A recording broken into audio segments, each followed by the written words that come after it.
make that bread, man. Times are tough. Well, just for to the let you boys. know, What's up, ladies Tara? and gentlemen, we are live now. So we are broadcasting to YouTube.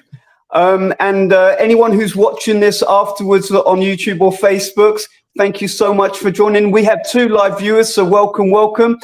Flexystu here, and I have a treat for you dancers. I'm here with the iconic dance group, L.A City Rockers. Oh my goodness, this is such a treat for me to introduce to you Laura, Boogie, Terry, Bixler, Rene, and also fingers crossed, like Flame and Jazzy is going to be joining us today. Unfortunately, Anthony's not going to be able to join us, but we send him love and we pray that he can join us for the next one.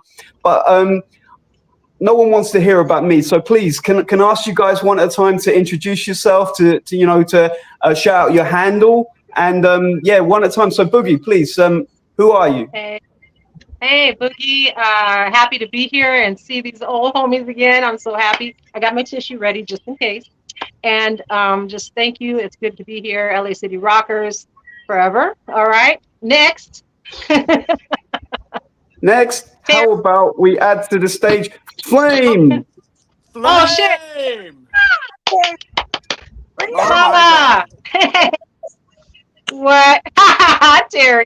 I got my snacks. I got my green dip. I'm happening. Oh, I knew you had stuff. I'm gonna watch the What movie. you got? Huh? This All is right. Flame. What So you got please, there? for those who might not know who you are, Flame, please can I ask you to introduce yourself? I'm Flame, formerly of a lot of different groups, but this one's the LA City Rockers, which I did a tour with. In Chicago. It's not Anaheim. It was Chicago, Boogie. That video is from Chicago. Was Excuse it? me. We did That Chicago. baby. We did Anaheim, Chicago, Miami. We did like 5 or 6 dates with Puma. I don't remember Yeah. but the one date. I mean, I don't know. I Wow. remember the one. Terry, is that you? You're Yes. trying Yes, ma'am. to hold on. I promise you, I didn't set up those headshots just for us to do one gig. No. But the video came from Chicago. All right, so sorry, we just lost Flame. Hopefully she will join us back. Please, Terry, could I ask you to introduce yourself, give us your online handle, and Sure. My name's Terry Bixler. I am a co-founding member of the LA City Rockers. Again, like Flame said, a few different groups before this actually happened, but for me, this was the big one that led to a segue into a lot of different things. Oh, and go Kamala Harris. Yeah. Are we supposed to do political crap on this thing? No. hey, it's free, like whatever you guys want to talk about. But please, Mr. Rene, can I ask you to introduce yourself? Like, where would anyone find you online, and what's your story? So I'm Rene Elizondo, also one of the original with Terry, LA City Rockers. I don't know how you would find me online, to be honest with you. Well, that's cool if that's how you like it. Well, hopefully Jazzy's gonna join us also. But can I ask you, like, when did you guys first connect? Like, what's the story, guys? Okay, so the common thread here is, for me and Renee anyway, is a club in Northridge way back in the day called the Ozone. And that's a big, big storyline because to give it a little context, Renee had already been dancing, going to the club, but I didn't start dancing until I was 20. I was a professional skateboarder in the 70s, and my girlfriend went to the prom with someone else because I was afraid to make a fool of myself on the dance floor. And then maybe 2 years later, I walked into a nightclub with a friend of mine just to meet the girls, mind you. And the second I walked in, I saw a group, and they were popping, and it was a group called Chain Reaction, and they were really good, and they were always ahead of the game. They were a locking group that had started popping the second they saw it. So when I walked in, Mm. as a kid, I grew up in Pacoima, so I knew what locking was, but there was no way to learn it because number one, I was a skateboarder, but number two, there was no YouTube, there was none of that stuff, and I wasn't old enough to go to the clubs where it was happening. So I think I saw locking on television maybe 4 or 5 times because the lockers were huge, and Mhm. loved it. Always liked it. Always hit home because I grew up around R&B roots, funk roots. But once I started skating, I got all into rock music and stuff. But then I walked back into this club. So age 14 to 20, I was a professional skateboarder, and uh, but I walked in at age 20, and my whole life completely changed because I Mm. woke up the next day trying to copy what I saw that night, which was Tom, Paul, and some of the other guys from Chain Reaction, and I found myself 2 weeks later, I was still focusing on dance and I hadn't picked up my skateboard, which was weird. 3 months later, I was performing at the Ozone with a friend of mine for his high school, guy named Steve Moore, who was probably my kind of my first dance partner. We were doing little routines and stuff. And then all of a sudden, 6 months in, I got asked to join Chain Reaction. Now, Chain Reaction was from Ozone. Body Magic was from the Ozone. Rhythmatic Boogie, that's where Anthony is from. He's from the Ozone.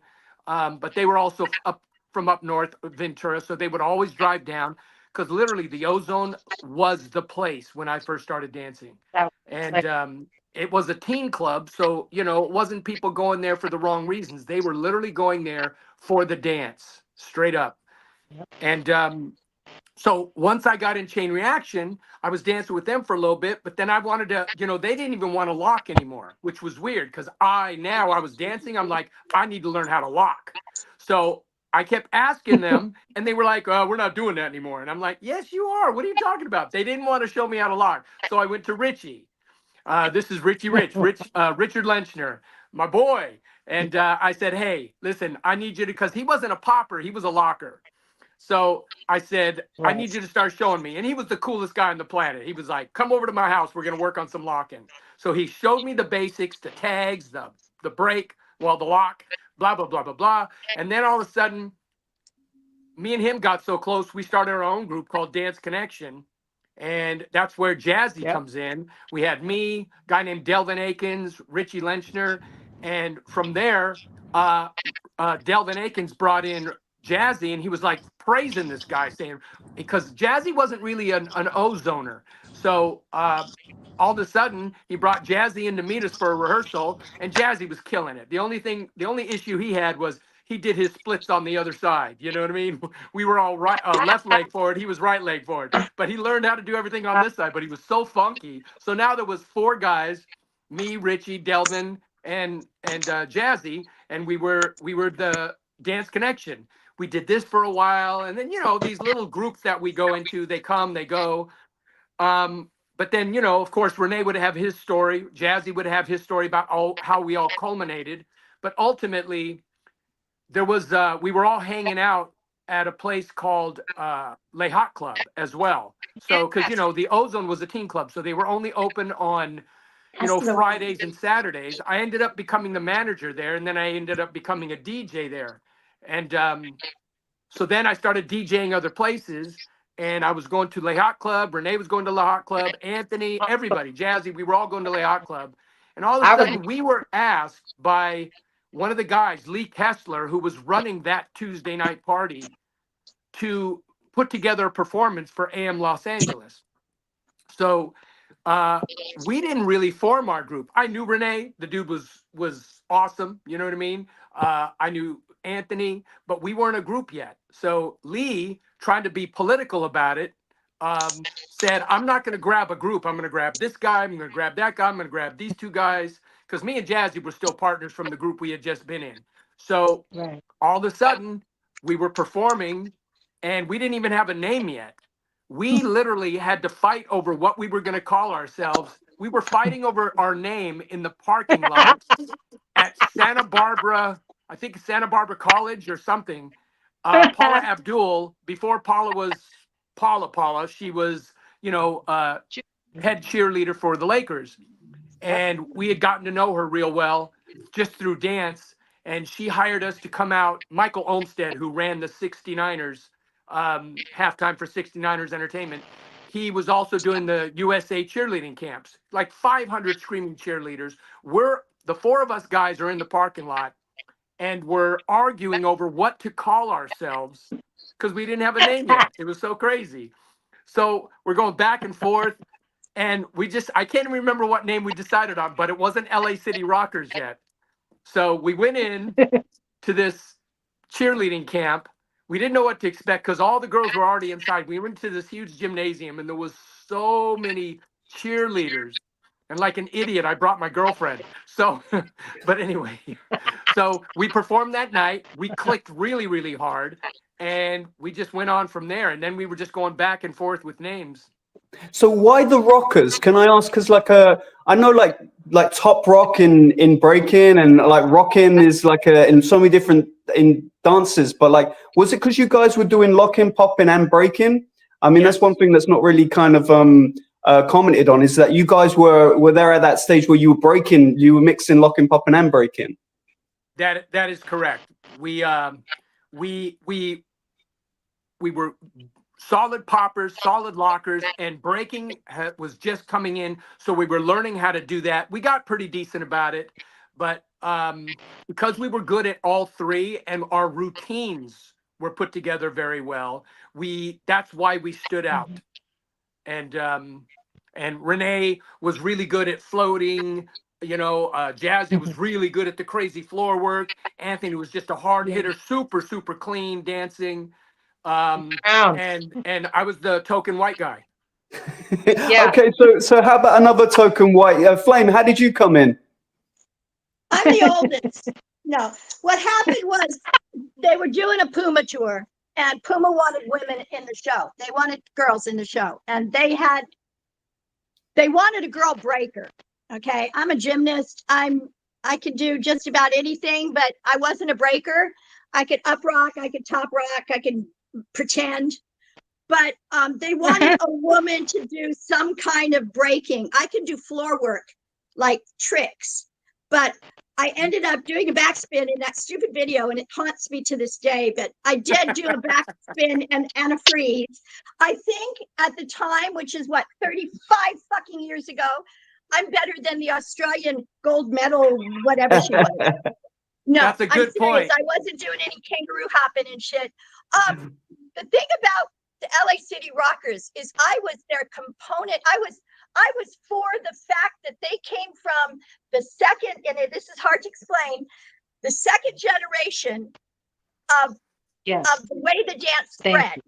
And the first generation, of course, was the Lockers with Tony Basil.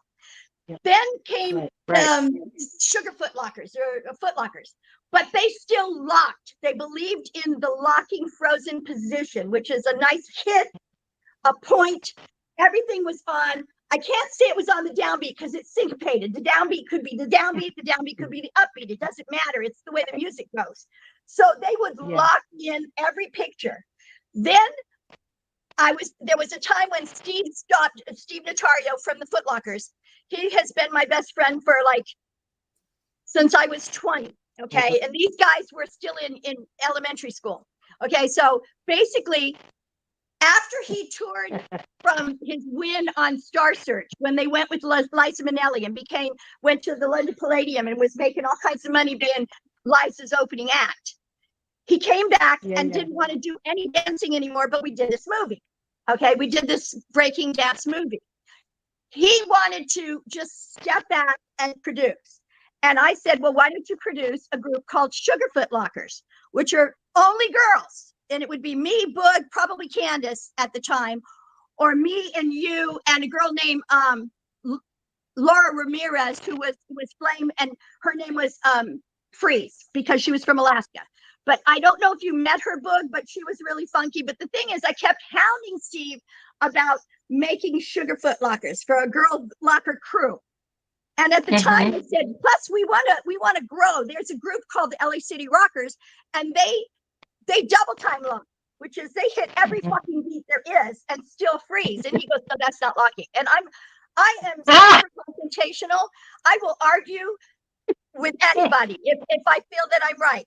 And I used to argue with him. I used to argue with Shabadoo. I used to argue. But the thing is, there's a progression where dance evolves. And you have to accept that. Now, I know there's a pure form, but as it grew from the Valley, which was chain reaction, but they were gymnasts too. I mean, Tom Sanchez was a fucking flying gymnast, okay? He used to do slide gainers. And TC Diamond used to be in the chain reaction. He's Oh my God. He used to do side gainers in the middle of a number.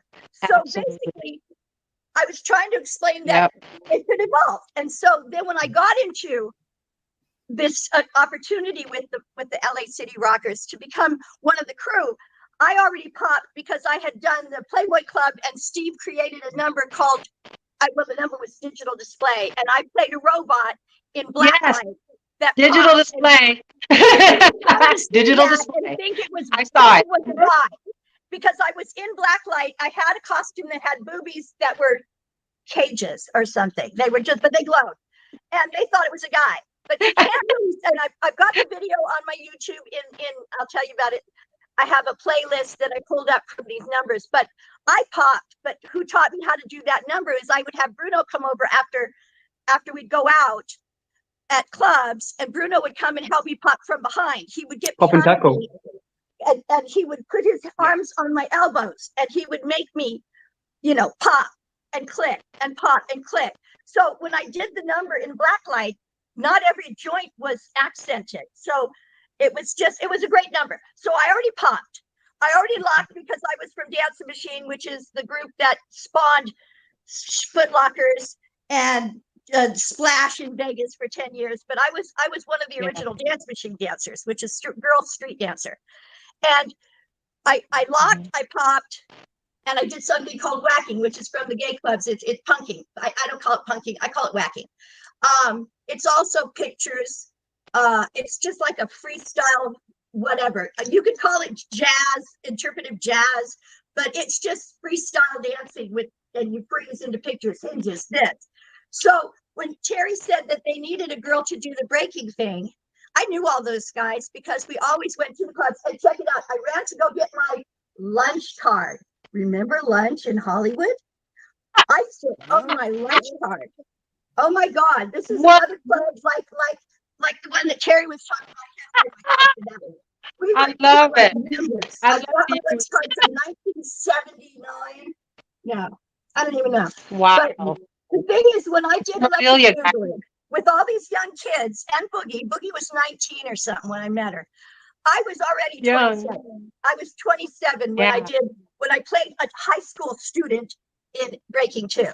I've always felt that, I'm in this other generation, but I continue to work through the generation that retired behind me, because most of them, they either jumped out a window, overdosed on heroin.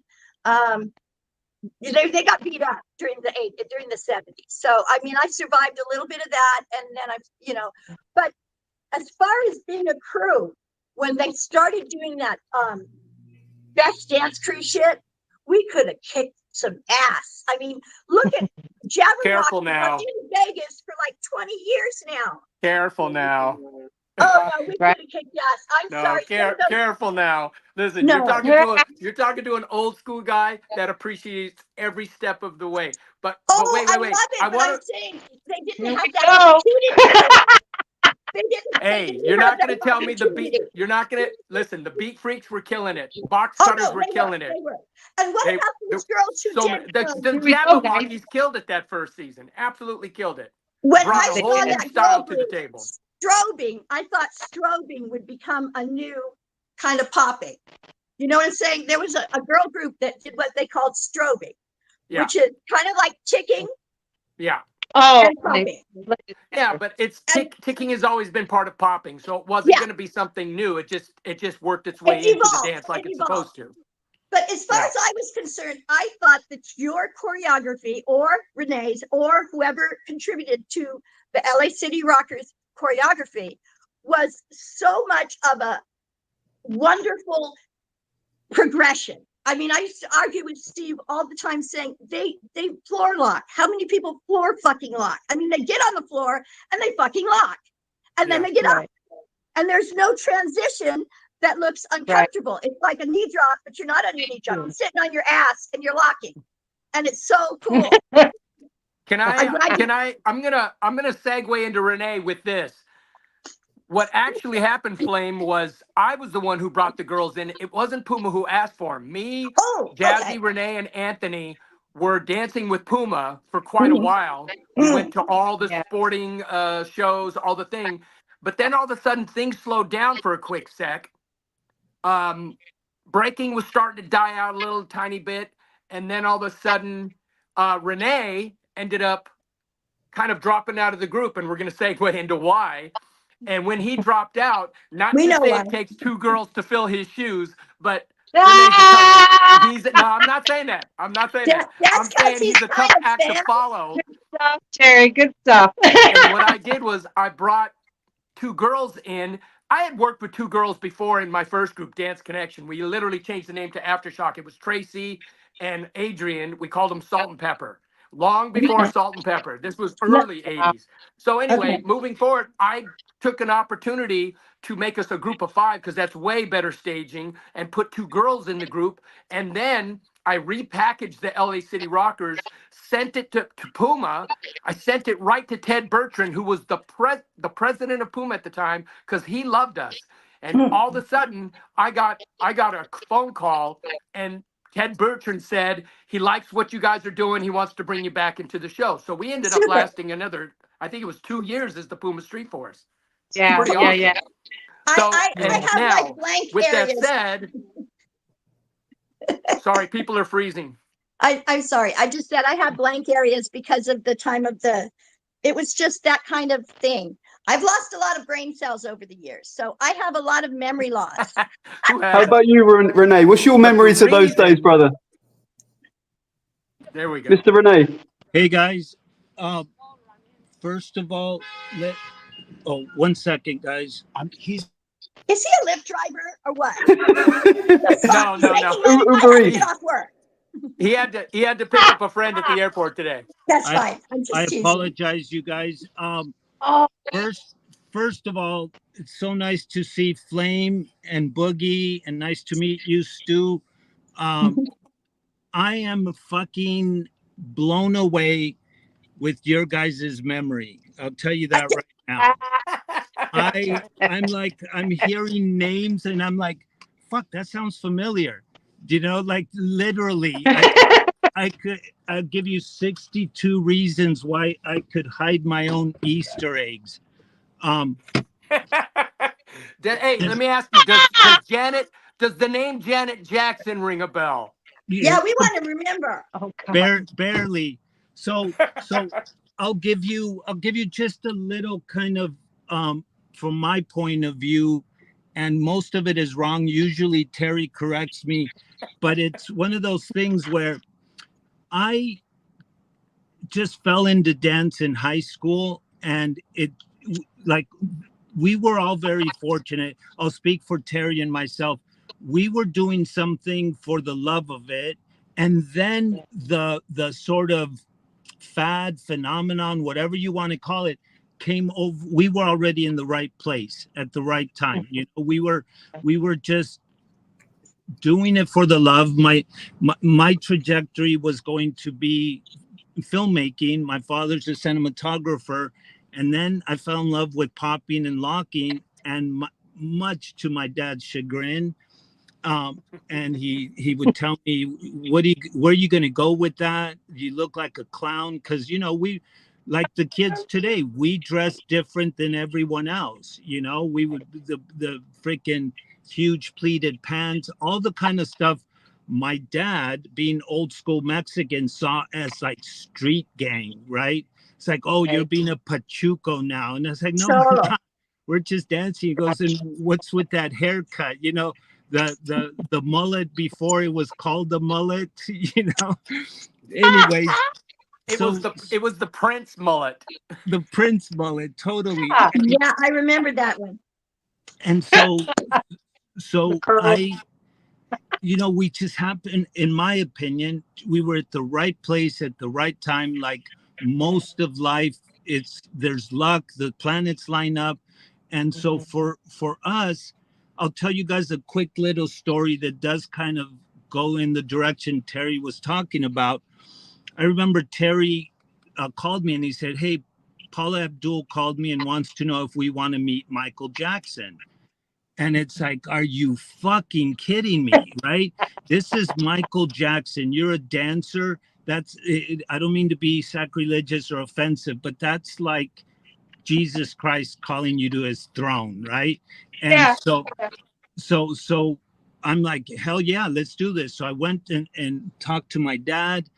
And I said, "Hey, Dad, we're supposed to do a commercial the next day for a Camaro commercial at Raleigh Studios."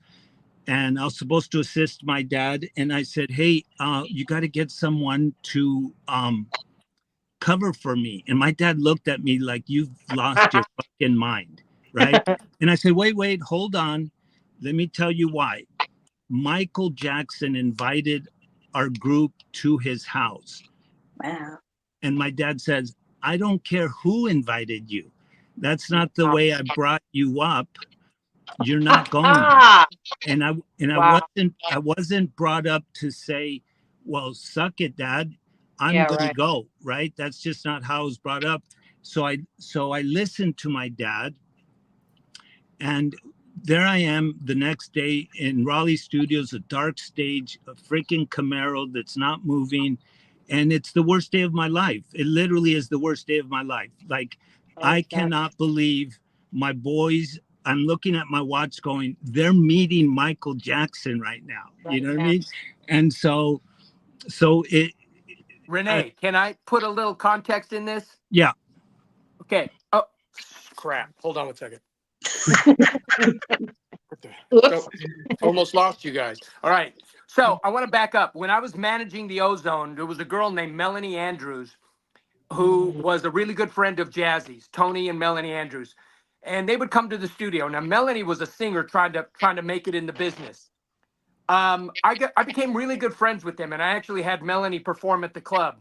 Well, she was really good friends with Janet from the school they went to, and she brought Janet to the club a couple of times. And both times Janet came, Rene was there, and Melanie told me afterwards, "Yeah, but who's that other guy? Who's that other guy?" She was, we weren't, I don't even think we were we may have been the LA City Rockers already. I don't know. It's rough to say. I don't think we were. But she was telling me that Janet had a crush on that guy. She was talking about Rene. And the next time she came, the same thing happened. She said, "Yeah, she really likes that guy, Rene." I want to say, I don't even think I told Rene that. You So didn't. that's weird because later, when we were getting ready to go to the house, that's when I told him that. I said, "Bro, you know Janet has a crush on you." But I don't even think they met. I met Janet, but Rene hadn't. So we with the day we went to the house, Janet actually thought Rene was going to be there because at this point now, this was a couple of years later, we were the LA City Rockers. And Janet came home with Melanie. Now, Melanie was the girl on the album, the one who says, "I know he used to do nice things for you, but what has he done for you lately?" Right before, "What has he done for you lately?" So that was Melanie. She was on that record. So, and that record hadn't happened yet. Yeah, it hadn't happened yet. So both Janet and Melanie walked in, and Janet was expecting to see Rene. So, and he wasn't there that day. We were literally at the house there to see Michael, and we were there for like 2.5, 3 hours or something. We were just hanging out. He took us around and showed us the whole house and everything. But that's the part Rene missed. There's another caveat to that story, but Rene, please keep going. So yeah, like I said, I could hide my own Easter eggs because whatever you say, I kind of got to go, okay, all right, that's what happened. But so worst day of my life, I'm sitting there thinking, God, I can't believe blah blah blah. I missed out on Michael Jackson. My dad's actual remark to me was, "If it's meant to happen, you'll get a chance to meet him." And I'm like, you don't understand, bro. This is Michael Jackson, right? So I missed. To me, it was the worst day of my life. And then the next day, I get a call from Tony, who you're talking about, Terry. I get a call the next day from Tony, Melanie's brother, who Right. Melanie was close to Janet. And he said, hey, Janet said you didn't get a chance to meet Michael, but would you be interested in meeting her as like a consolation prize? And I'm like, almost, this is before cell What? phones. And this was before cell phones. And I was This like, is before Control and before. This is before the Control Rhythm album. Nation, before all of that. Yeah. yeah, Yeah. totally. Right. And so almost as fast as I hung up, I got in my little Volkswagen Rabbit to fucking Ah, to traverse the valley to get to the mansion. And I remember, driving up, and back then there were always like at least 100 fans outside of the mansion. And I'm in my little Rabbit, like, excuse me, watch your back, coming through, blah, blah, blah. And so they let me in. I meet Janet. I'm like, wow, this is incredible. You got to keep in mind, a kid from the valley, from Panorama City, is in a right. first time ever in a mansion. And Yeah. so about an hour went by, and I was, not to get all like psychological, but I didn't feel that I deserved to be there. And I did. The last thing I wanted her was for Janet to say, hey, you've been here quite a while. Why don't you skedaddle, right? And Yeah. so I said, hey, I wanted to be the first. And I said, hey, it was nice meeting you. I should get going. She's like, no, let me show you the llama. So now we're like looking at their zoo, whatever. And then after about another hour, I said I should get going. And she's like, no, let me show you where Michael keeps his glove and all his awards and like this little museum they had there. And so again, after a bit, I said, listen, I really should get going. Teach me some dance moves. So anyways, it kept going and going. And we're in her backyard. And she goes, oh my God. Now keep in mind, you guys, she's 16 years old. Okay. Yeah. What am I, 18 or 19? And she goes, oh my God, my dad is home. He's going to kill us both. And Joe Jackson had quite the reputation of being a really super mean guy, right? Yeah. And I go, what do we Yeah. do? What do we do? And she goes, just hide in here in the bushes. So I'm literally hiding in the bushes, you guys. And she's peeking her head out, looking through one window that could see the front door. And she goes, don't move. She goes, okay, get in your car and take off. So I get in my car and I take off. And so, that I ended up just feeling like, well, that was fun. That was incredible. And honestly, it was like, that was already, I felt like, okay, I could die now. That was quite a fucking experience, right? Yeah. And in case there's people watching this, you got to continue, Rene. You got to tell the rest of it. So next thing, so that was it for me at that point. And then Terry, Jazzy, Anthony, and myself were going to nightclubs every night, right? Every night we're going to nightclubs. We'd go back to my house. We'd pick up noggles, fries, and a burrito. And then we would play cards. We would play poker for no money, or we would play, we'd make up games. And then Scrabble. Now, Janet, at this point, she's in Europe doing a promo tour for the Control album. And then it would be like 4 a.m. and my home line would ring. And it was her. And I talked to her for a while. And then I'd come back, play.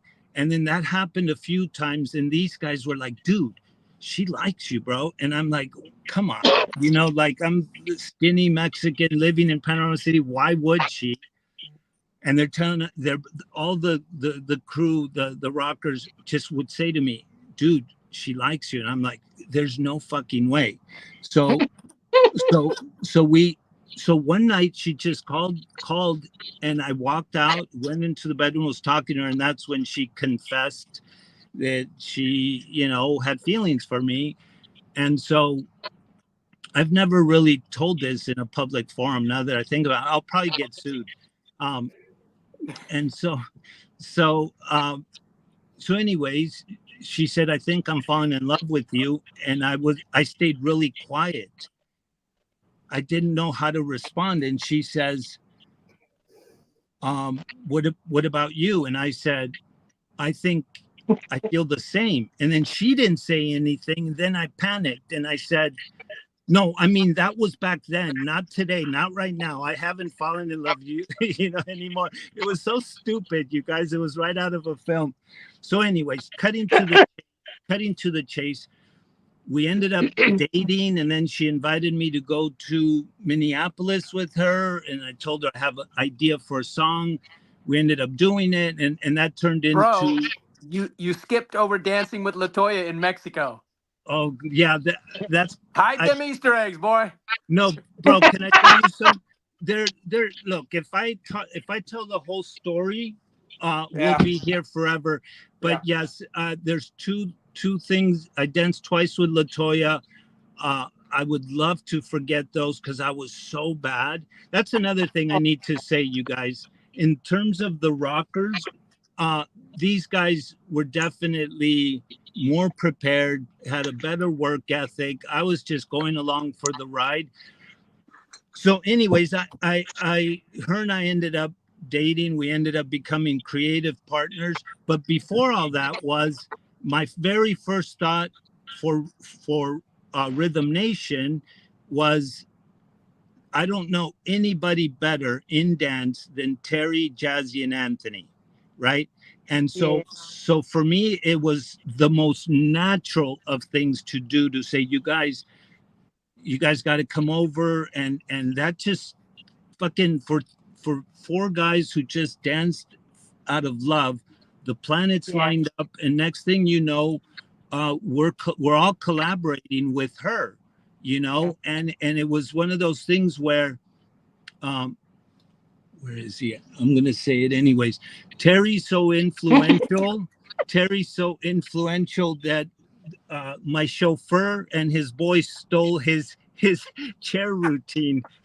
Yeah. So who are you with? What are you delivering right now, Rene? You Okay, only hang so out with celebrities, I hear. no, that's not true at all. It just so happens that AJ from the Backstreet Boys happens to be a really good friend of mine. And so I picked him up from the airport. What's that? Chauffeur. He's my chauffeur, 100%. And then, so he said, I need to stop in Beverly Hills. So he's not in the car right now. He's picking up something right now.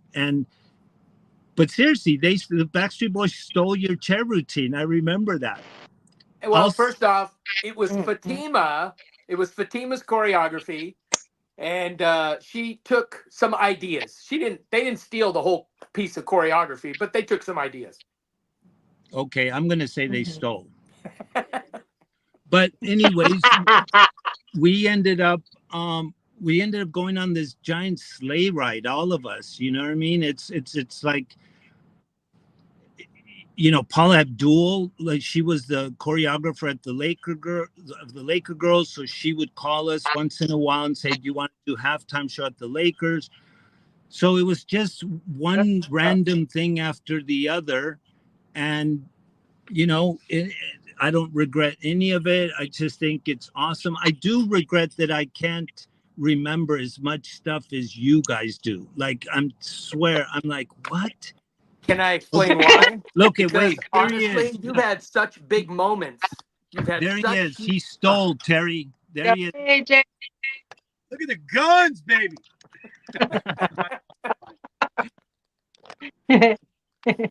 But I want to backtrack for a second because this is probably my favorite story of all time. I'm at home. I'm 24, 23. I'm still living at home. At my house, I'm living in what would be an addition to the house normally you'd walk right out to the backyard. We had built a big den, and my bedroom was all the way at the end of it. So when the phone rang, I wouldn't answer the phone because then I'd have to go into the house to tell somebody the phone is for them. So I would wait till somebody just yelled out, Terry, telephone. So this is the part that Rene skipped over, and he probably doesn't remember. I'm at home. I'm doing whatever. My room is small. The phone rings twice. My grandma answers the phone. Then I hear the sliding glass door open, and she yells out, Terry, telephone. So I pick up the phone. Rene. Renee, Hey, Renee, your camera is off, but your mic is on, bro. you are being so rude right now. Okay, hold on 1 second. He So don't anyway, I'll remember that continue. he's being You rude. guys, this is what it. So I answer This the is what a phone. 62-year-old looks. Honey, I've got so many years on you, and I So- don't act that way. Right. I'm not even saying my age. Man, So anyway, the phone was 'Cause you're ringing. back. I answered. Right. What? Oh, everybody's No, breaking go up ahead. now. Sorry, you guys. Just technical problems. Cool. Cool. Can you guys hear me? Yes. Oh, loud and clear. Yeah. Okay. So anyway, the phone rings twice. My grandma answers it. She opens the sliding glass door and says, Terry, telephone. So I pick up the phone and I go, hello. And there's a voice. And it goes, is this Terry? And I said, yes. And he goes, this is Michael Jackson. And I Yeah. said, oh, this is Michael Jackson. And I hung up. About 5 minutes later, the phone rings again. And I'm not going to answer it because then I'll have to get up. So rang, sliding glass door opens up. My grandma says, Terry, telephone. So I pick up the phone and I went, hello. I'm a little frustrated because whoever just tried to call me and act stupid, I wasn't in the mood. So I answer the phone again and I'm like, hello. All of a sudden, the voice on the phone. Now, if you've ever heard Michael laugh, you know what that sounds like. Yeah. All of a sudden, he's laughing and he goes, Terry, don't hang up. And the way he said it, I all of a sudden went and I got goosebumps. It was crazy. And all of a sudden I just froze. And I'm like, hello? Yeah. And what he said was, Terry, don't hang up. This is Michael Jackson. And all of a sudden I just You froze. I sound just just froze. like him. And I absolutely froze. And then all of a sudden he was laughing and I went, hello? And he goes, yeah, so listen, I was watching some street dance videos at the house and my brother Jackie walked in and now all of a sudden it starts to make sense. Like Renee said, Paula had the L.A. City Rockers perform halftime at the Lakers probably 3 or 4 times. And Yeah.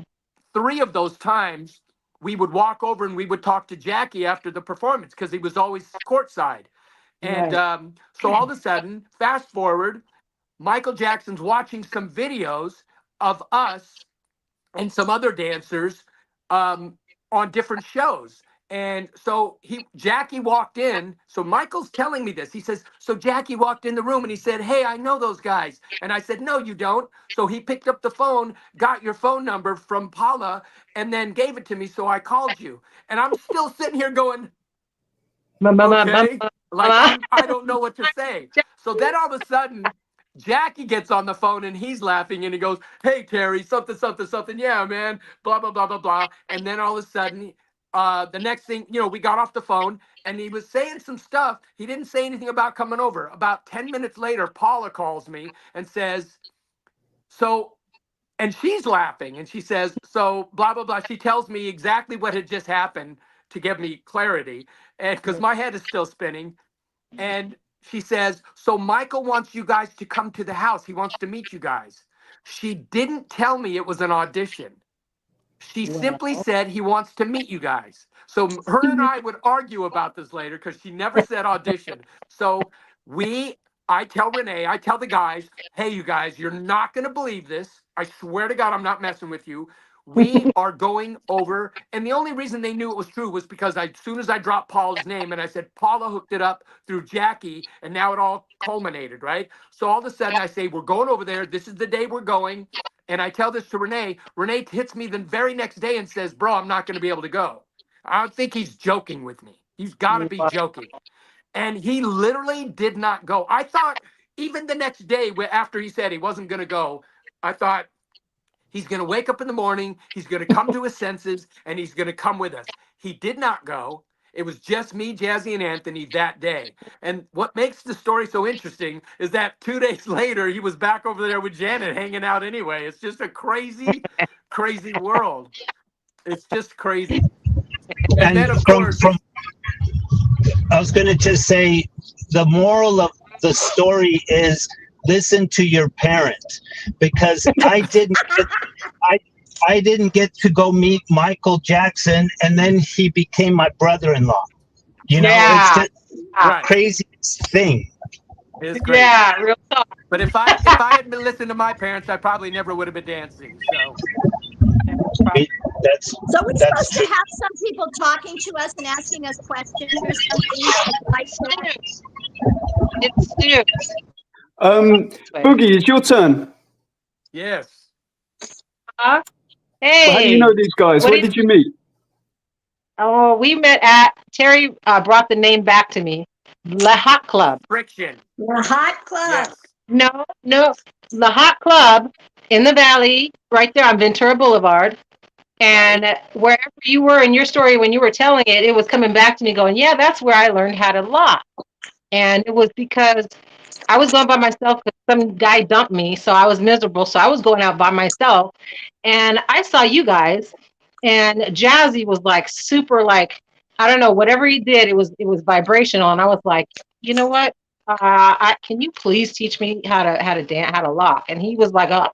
We're in the middle of the club. People are like, walking around. He's like not right now, kid, like that. And I was like, please. So he was like, brush me off again. So I was like, okay, forget it. So I sat back and I watched you guys every night. And then I went home and I practiced in the mirror every night. I would go home after being all like cigarettes in the air and all that stuff. And I would like practice in the mirror till I got the moves right. And then I came back one day.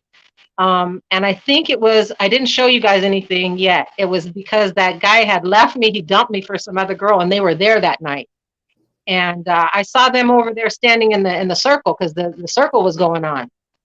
And I was so heated that I jumped in the circle and I started dancing my butt off. And I started doing all the locking moves Jazzy showed me. Nobody's seen it before. And I just started busting the moves like I was in the mirror at home, just busting. And everybody was going, woo, look at that girl, And then I looked up and they were walking out and I was like, go on, get out of here, But and then I realized what I was doing because everybody was patting me on the back going, Boog, that was awesome. Girl, you could really move. And I was like, oh, really? I didn't really notice because I was pissed.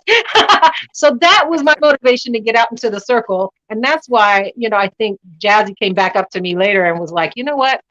All right, I'll show you some stuff. And then he did 1, 2, 3, 4, and then gave me a break. And I practiced that until my eyes turned blue. You know what I'm saying? I kept practicing and practicing, and I finally got it. And then also I have to say, along with the Fred Berry head, Fred Berry showed me that head, when I was learning. And I developed my style after Jazzy, and then I got in the group. Terry said it was okay. Flashdance had just came out. Remember that, guys? Flashdance was out. It's huge. Changed the world. Time I got into the group right then, but I couldn't do the floor work or break or spin on my head, or anything like that. But it worked. Wait, you're skipping over some important things because what? you Flame Cat and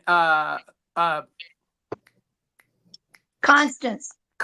Thank you. Good Lord, how do I forget her name? Constance. Okay. You guys were in a group and you took the name Friction. And that's and where I remember you guys the most wasn't from Le Hot Club because you guys weren't there as a group. I remember you as a group over at what was it? The Whiskey? Rhythm Lounge. Right? Rhythm Lounge. Yeah, no, it was Rhythm Lounge, but it was Whiskey. There was a few clubs that we were all going to. What was that club that was underneath the Beverly Center in Beverly Hills that we used to do? That right there. One. That one. We used to do stuff there. Voila. That was it. Because they After let hours. you do. Voila, I remember. They let you do that group club, boy. Yeah. They pay you like Yeah. 25 bucks or something. Flame, No, I Boogie was was telling me a great story about you battling Anna Sanchez, Lollipop. So I did you Yeah. guys used to go head at head like that back in the day a lot? I never battled Anna. Where were you, baby? You must have been like 18. We were What? at the Rhythm Lounge. Ice-T was Oh, performing, and you said, "I've had enough." And you go oh, over there, but like, "Please don't." You were like, I had enough of this woman." You guys actually battled. You went off on her, and she was like, "Oh shoot, here we go. I got maybe to I bring was it." in a mood. I might have been in It a was mood, but magical. we It was were really magical. good friends. I have to say, me and Anna Yeah. became really good friends, but she Yeah, lived yeah, in a different part of the valley, and I was Hollywood girl. I was a Hollywood girl. yeah. So I Right, hardly right, ever right. saw her unless we went down to Long Beach or something. But Yeah.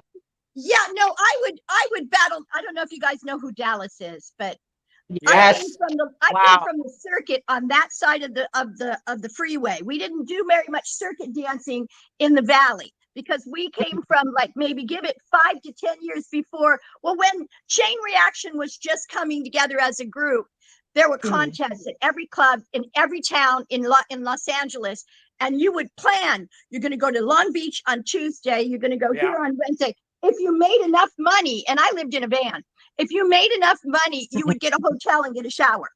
If you Yeah. didn't, then I'd use Wow. my friend's PX card at the army base in El Segundo, and I'll go to the ladies' locker room and get cleaned up. But Yeah, I yeah. lived the circuit before I got into Dance Machine, and that was I think 80 and 79 and 80. But we would compete, and everybody was in those competitions. There was what was Trish and Tangerine. There was Yeah. Tangerine. Trish and Tangerine, kick-ass popper. Tangerine was a kick-ass popper, and Trish Yeah. was the partner for Patrick from Yeah. England. Yeah. They went on Star Search together, Yeah. Patrick and Yep. Trish. Patrick But Allen. they used to Yep. compete together. When Trish and Tangerine were in a group, I had no chance with a guy. There was no chance Right. with what we call them duets and bookends. Bookends were two of the same sets. But when you did solo work, then you were out. And Dallas was always my foil. I was never worried Right. about Anna because Anna was a locker. And she didn't Yeah. she whacked. I did everything. Floor. I would do an aerial if I had to, if I thought that would Right. make me win. I would fall on the ground and do splits in a circle. I don't care. I would do tricks. But Anna, I don't remember battling Anna, but maybe was I locking? Oh, Was I you locking were or whacking? you guys were whacking, and it was so Yeah, magical to me because you yeah, were both yeah. awesome, and I was like, "Whoa, it's so There heated," is and a it only lasted a few minutes. It only there's a lasted. video. There's a video on I have a YouTube channel and I made a playlist, and I'm sure anybody could access my videos and go to my playlist, and it says 2025 video talk about LA City Rockers. There's a Mhm. video there with me kind of touch dancing with Camelot Jr. Okay, we're not locking at all. We're Right. like touch dancing. And Yeah. Tony had us do all these weird dances, and there's one of me, Constance, and Anna, and all we had to do was be in each other's face and Yeah. fall Yeah. down a lot and touch Yeah. each other. And the video was very weird, but Tony wanted some weird shit because she was casting for the David Bowie Glass Spider tour. Oh, yeah. The last fight And tour. yeah, the Glass Spider tour, he was looking for dancers, and he was in New York, and she was going to fly to New York. Tony Basil was going to fly to New York and give her all these films that she did of everybody. Skeeter was in a couple films. We did one film, Oh. everybody had to wear black and white, and everybody had to wear lace.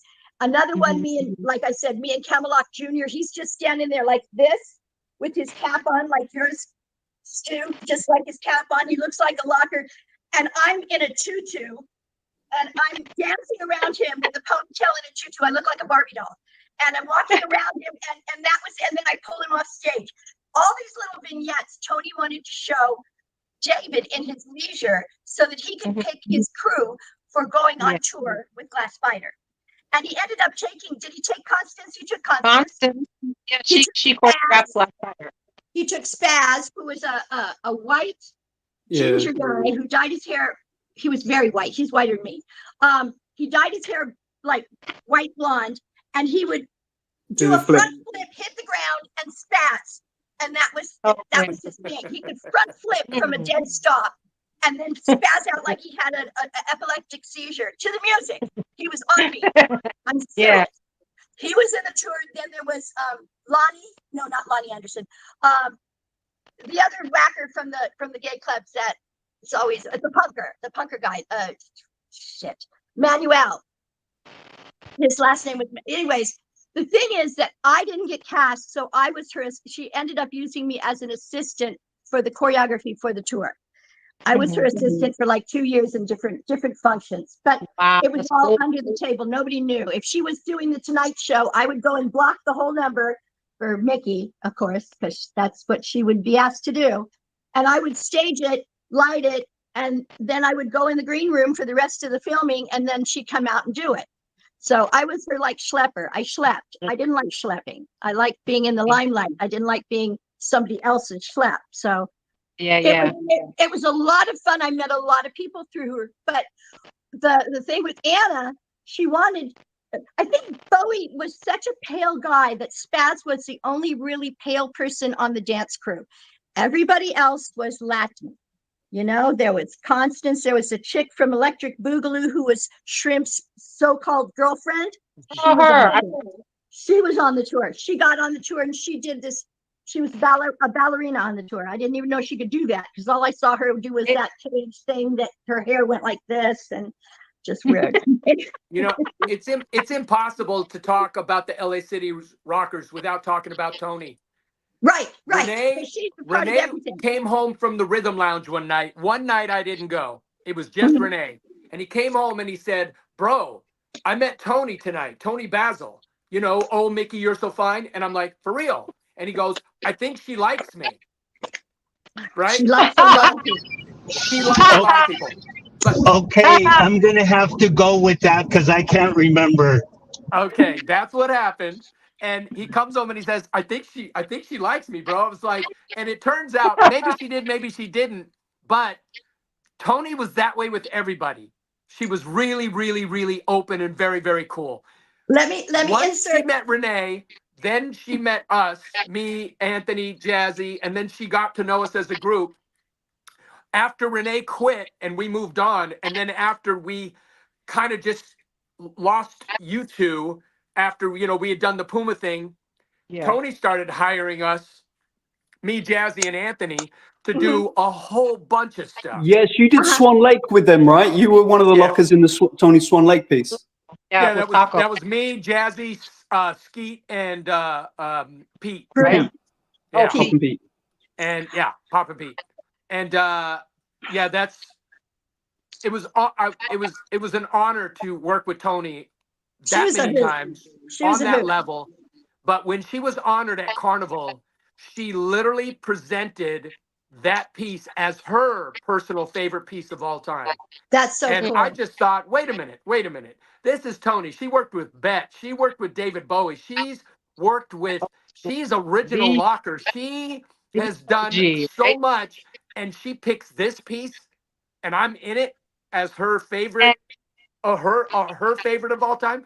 That was very moving to me. Let me just ask Stu something. You grew up in England. That's right. What part of England? London area. Okay, perfect.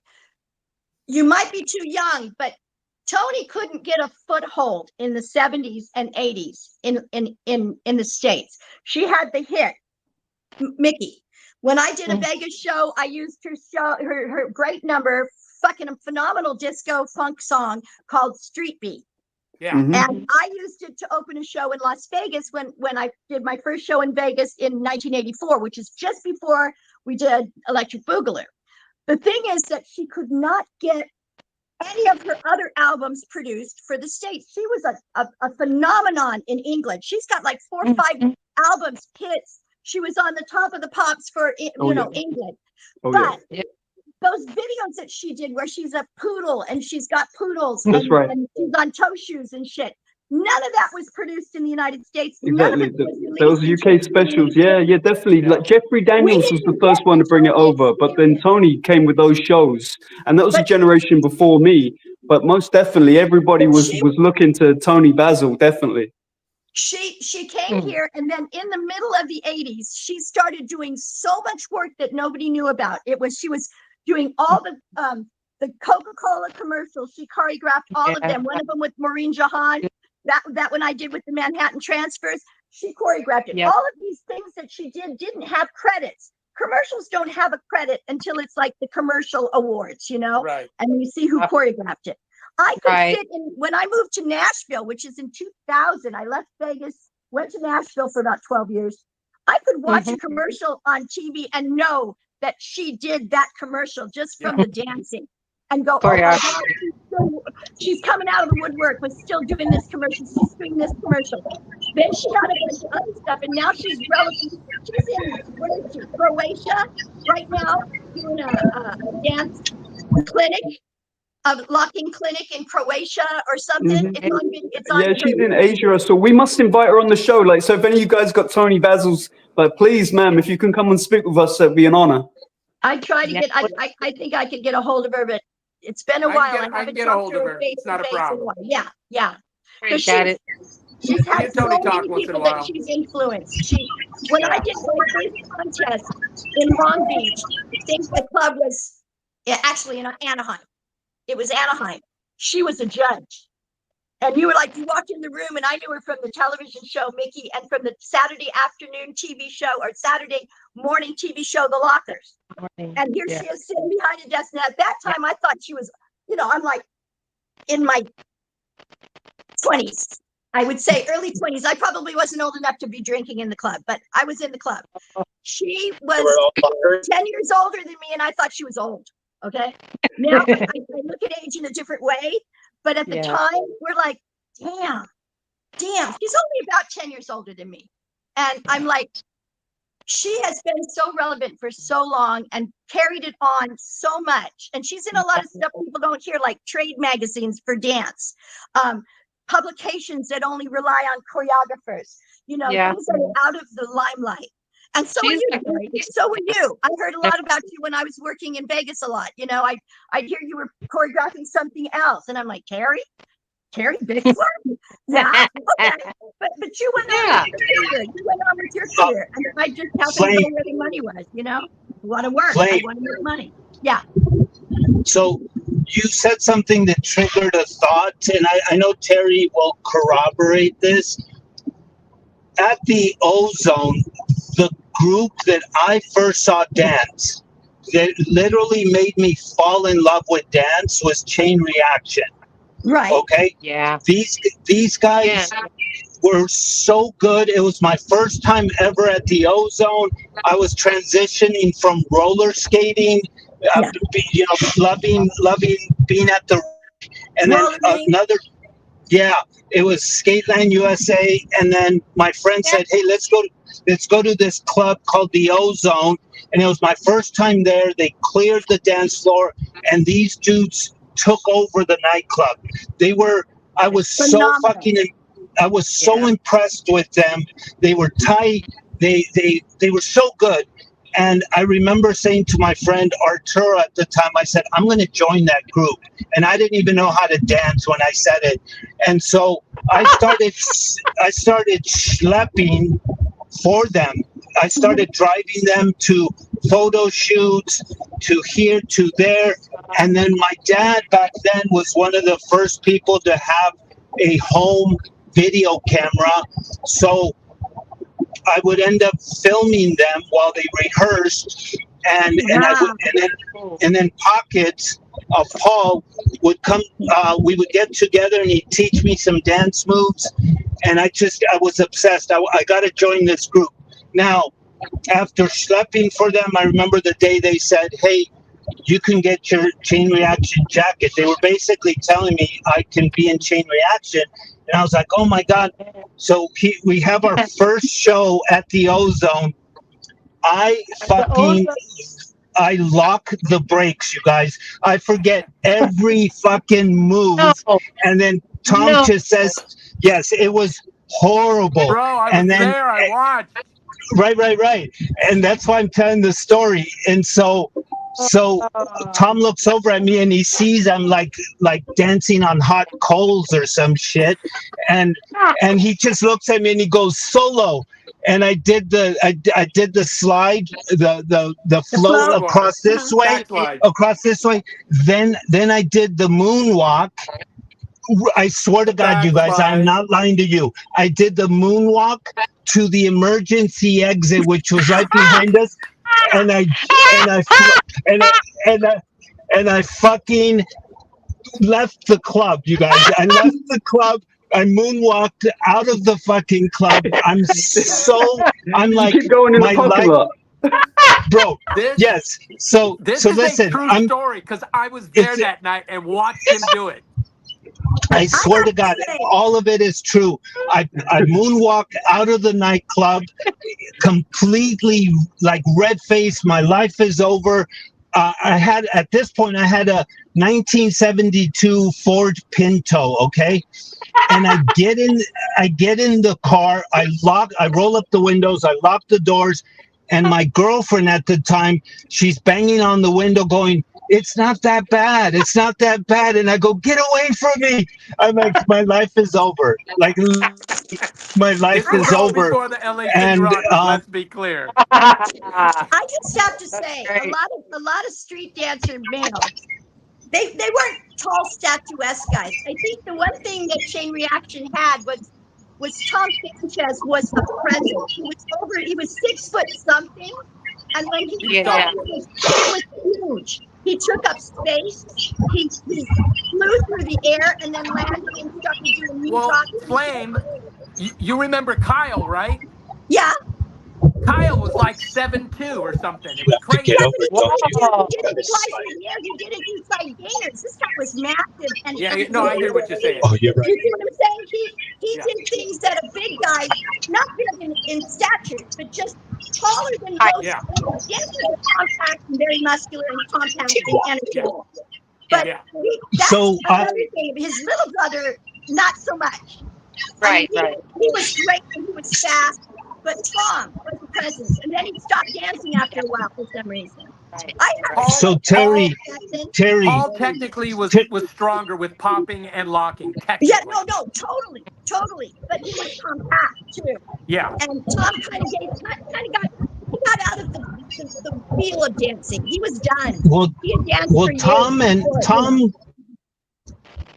Tom was also a good looking guy, and No, he I just always want to say dressed to that. the I want nines. to say that. Terry, would you, He was gorgeous.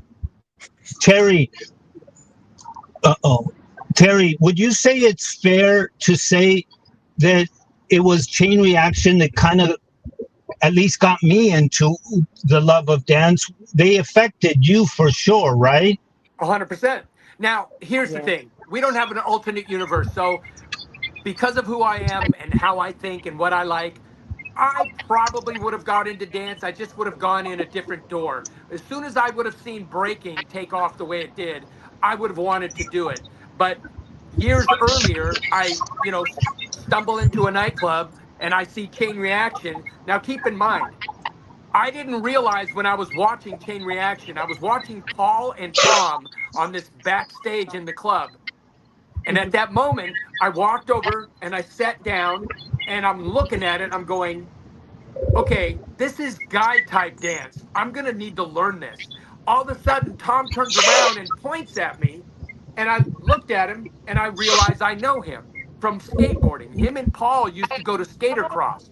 So Tom Yay. comes walking over to me and he shakes my hand and I shake his hand and I go, "Hey, skater cross." And he goes, "Yeah, man."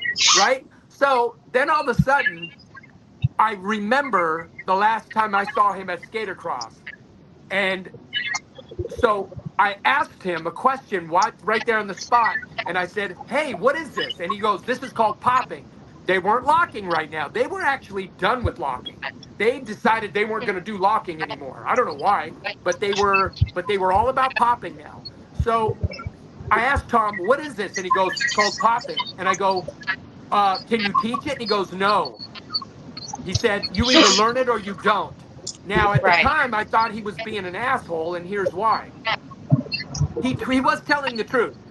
The last time I saw him at Skatercross, he was on a small skateboard. I had my pool board with me because Skatercross was vertical. So I had my pool board. So I came in and I was waiting for my friend Wagner to show up and I skated in and he was with two girls and they were sitting on this bench and Tom was trying to do some tricks on the flat ground. So I'm waiting. About 3 minutes in, I said, "Hey, let me try your board." I didn't know him. I had just seen him a few times at the park.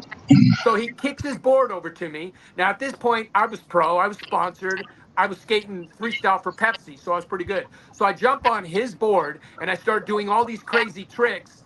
And then Wagner comes skating in, and so I kicked the board back over to him. And I said, "Cool board," and I skated away. And as I skated away, I thought to myself, did I just front this dude in front of a couple of his girls? Why would I do that? What an asshole. So fast forward, fast forward like two and a half, 3 years maybe, 2.5 years. And all of a sudden, I'm in the club and I'm watching him do this stuff. He turns around and he looks at me, and now it hits me. Oh shit, I know this dude. He walks over, and when he tells me no, he can't teach me, I thought I deserved that. I Yeah. absolutely deserve that. But then it turns out, as I started learning how to do it, he was 100% right. Back then, you really didn't teach it. It was taboo. It wasn't taught in studios. You either learned Right. it or you didn't. If somebody was kind enough to go, okay, look, with Yeah. locking, this is what you do. It's like trying to Right. teach somebody windmills.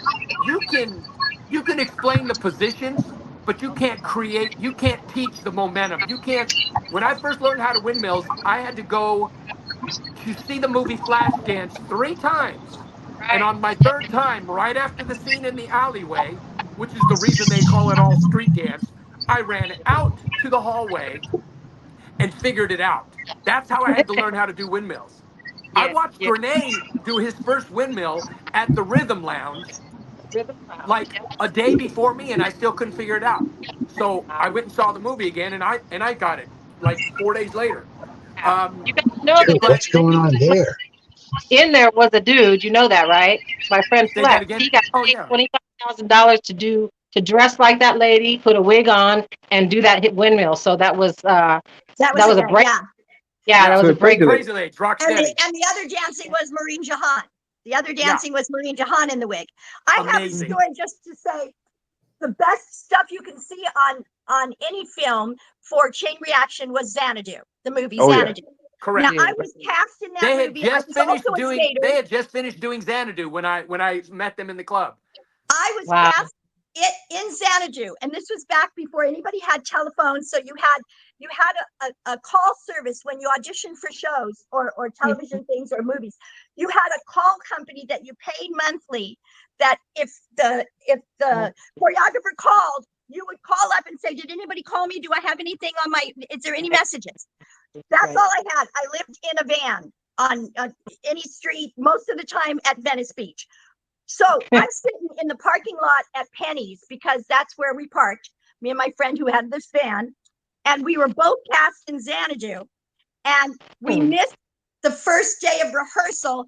And we called and said, hello. And we were talking to Kenny Ortega, who's the choreographer. We're saying, hi, Kenny.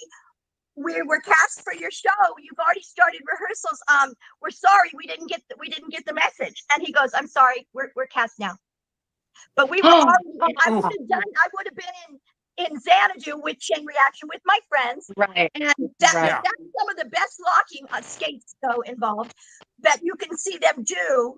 And the laughs that they really put out because they didn't do much yeah, else except for the Super Bowl with Michael Jackson, you know, the yeah. Super Bowl party thing that happened in LA at the Coliseum. But Well, yeah, then I was Paul cast in that Sanchez movie. was So on the top of that. go Paul ahead. Sanchez was pretty well known for being the kid who was popping on the top of the train in the Rod Rod Stewart Stewart. video. And Yeah. wasn't Sugar Pop a chain reactor? Sugar Pop No, came. No, he came Sugar from Pop. Donnell and them. Yeah, Yeah, Your Sugar that's Pop Boogaloo, right? right. was he was friendly with them, but he was never part of Chain Reaction. He obviously Oh, ended up becoming one of the Boogaloos. But No, I Booyah worked yeah, with and Boogaloo. Sugar. Booyah Tribe. Listen, Booyah Tribe had them too because it was yes, Donnell and Big D, yeah, Sugar Booyah. Pop. Yeah, the but Booyah Tribe. Then they put out ultimately, music. me and Jazzy ended up doing Hawaiian Tropic with Jeff Kutash. Oh, And yeah. that's where we brought in Sugar Pop to dance with us as well. Right, So right. that was cool. I have to say that Los Angeles dance scene in the 80s was very incestuous, but I'm not talking about sexually. If you didn't know somebody, you knew Yeah, somebody else. I mean, I was yeah, at an audition I think right after well, it was a Kutash audition, and he told me he wasn't taking me to Germany, so I went to this other audition down the hall at W. Reynolds Studios, and Rerun, Fred Berry sitting outside, and I go, Fred, he knew me through Tony because we're all friends, and I go, Fred, if you walk in there and do the handshake with me, we'll both look good. You'll look good because you're doing it with me, and I'll look good because you're Fred Berry. And he said, we'll do it. So we go in there and we do the handshake together. I've got chills because I'm doing it with Rerun, okay? Right. And we finished, and I got the show, and he didn't. He definitely Oh, didn't. wow. That's But weird. it wasn't the kind of show that he would. It was a singing. It's called Flashdance Fever. Let's face it. Yeah. They were marketing it after the movie Flashdance. Sure. And there was quite a few people that did it, but most of them were jazz dancers that pretended to be street dancers. Right. It was Raymond Del Barrio, Dory Sanchez, Kenny Ortega's assistant. They were put in the work. street dancers, and me, who was a street dancer. So basically, me and Fred did that audition together, and I'll always remember that. And his sister remembers it too. She still contacts me from time to time. His sister. Yeah, I haven't heard from her in a while, but yeah. When you lived in that era, you just knew everybody, especially if you were a working dancer. I mean, I would have been a Solid Gold, and Anita Mann said that the year that Cooley got cast for Solid Gold, Anita Mann says, Flame, I love you. I love you.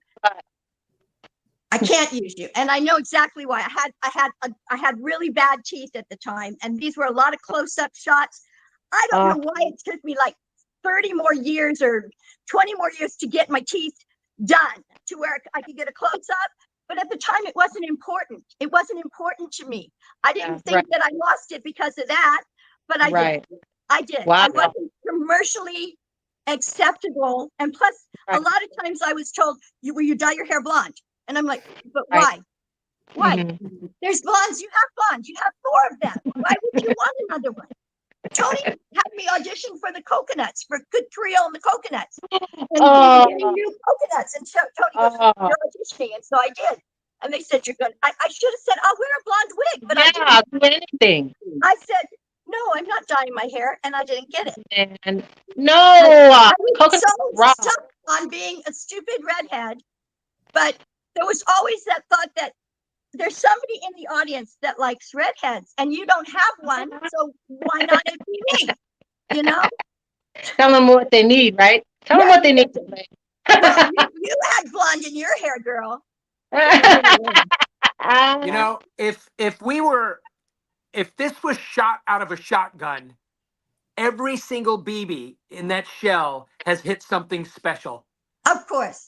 I'm not kidding you. When you listen to all these stories, and here's what, you know, this is a big planet, but a very, very small world, because we could go all day. We could be doing this all the way until midnight, and we'd still have stories that all culminate somehow or another and connect. It's like playing, it's a web. you know, 6 Degrees of Kevin Bacon, because every single one of us has worked with every single one of us, whether we have or not. It's crazy. Yeah, Janet and you guys used to come to the Palace when we did the Palace Dancers. Remember? You know, Janet would be up with Paula in the fly watching the Palace Dancers. Yeah. So it was all in the same time. I wish it could come But back.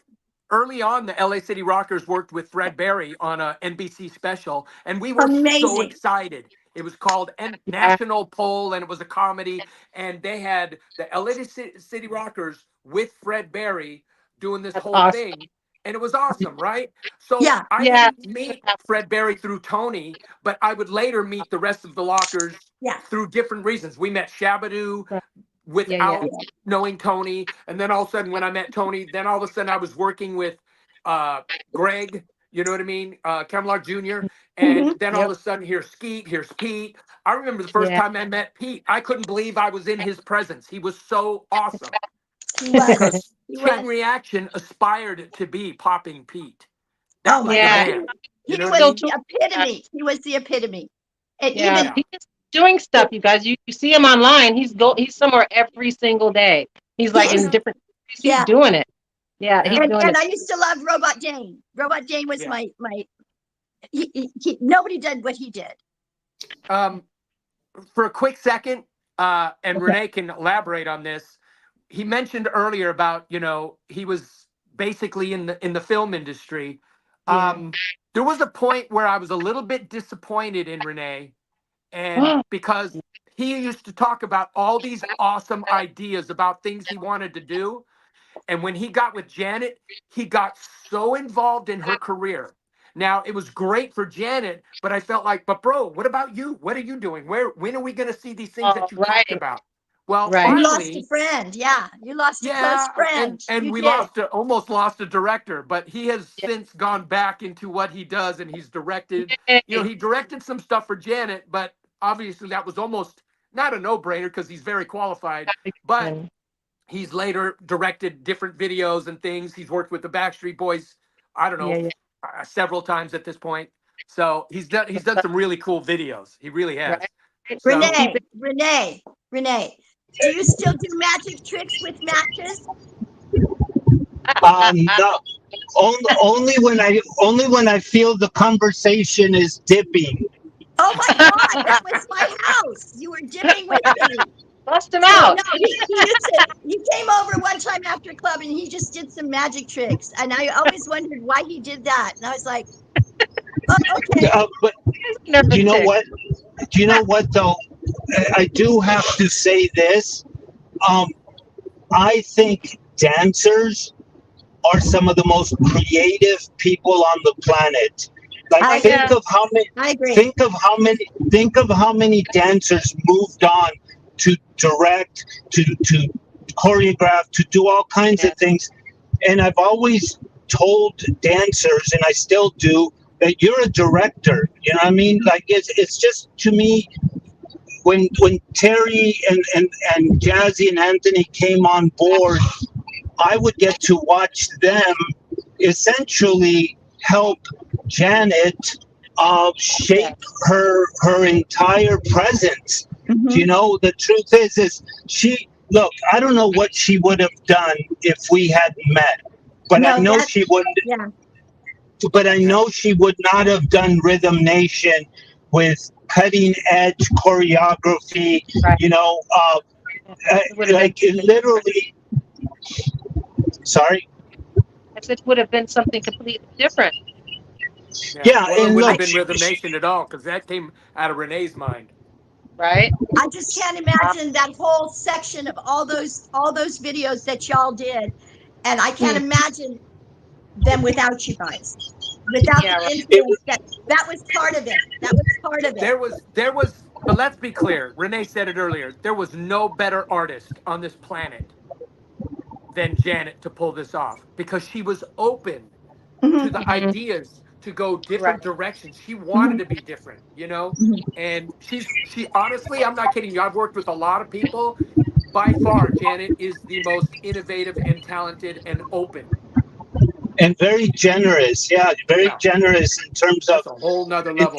In terms of letting people have their input, I'll tell you, one of the best compliments I ever felt was Janet, Michael, and I were together, and we were playing him on TV. We're playing him Rhythm Nation before it came out, and you could just see him biting his lips, and he goes, Janet, I wanted to do this. This is what I wanted to do. And I was like, right on, right on. Can I back up and tell a Tony Basil story real quick? It's funny. Please. Okay. So, me, Jazzy, and Anthony, this is almost after the L.A. City Rockers, but we were still kind of doing gigs when they popped up. We were asked by Boogie to do a fashion show at a club in Marina Del Rey called Casanovas. Right. That night, we went down for a rehearsal. We used to work fast. So the three of us went down. We did a rehearsal. While we were there, we did 2 numbers that night. Richie was the DJ. We did 2 numbers. We did a popping number and we did a locking number in between fashion stuff. So while we were there, now, previously, there's a guy named Sean who was from the group Body. Panda. Can I go in your house? Yeah, Panda. He and I actually did a chair routine back at the Ozone. And then the next performance we did No, you're together, not allowed in my house. we did a stool routine. So we were just being funny.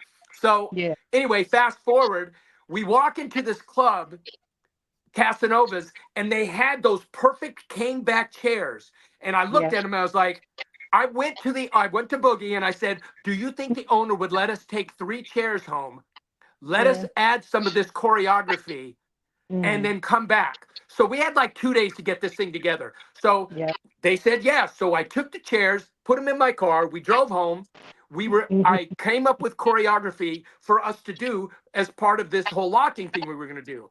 So the night Nice. of the fashion show, Janet was there, Tony Basil was there. I had like There. 3 ex-girlfriends who were there. It was like there was a lot of people there. It was very successful. Anyway, right after we did the locking number, before we did our popping, Rene runs backstage.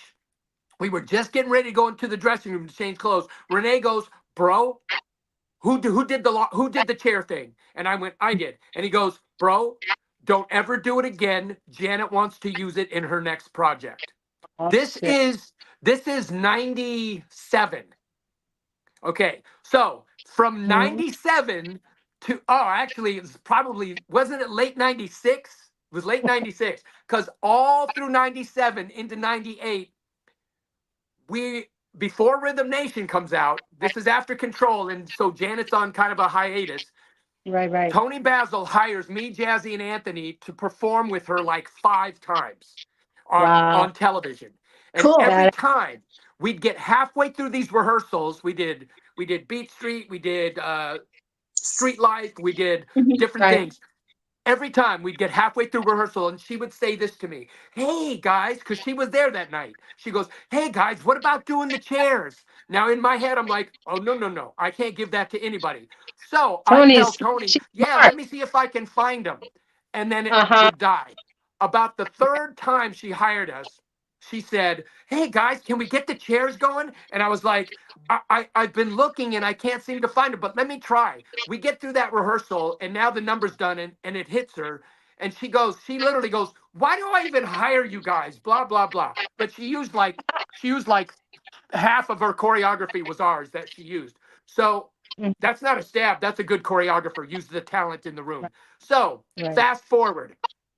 Rhythm Nation comes out. I choreograph the chair routine. I teach it. They film it. We're good. They did a release party for the film short at Glam Slam in Beverly Hills, Hollywood, whatever it was, Beverly Hills. And that night, Tony came to the party. We actually the Rhythm Nation dancers performed live that night from the video.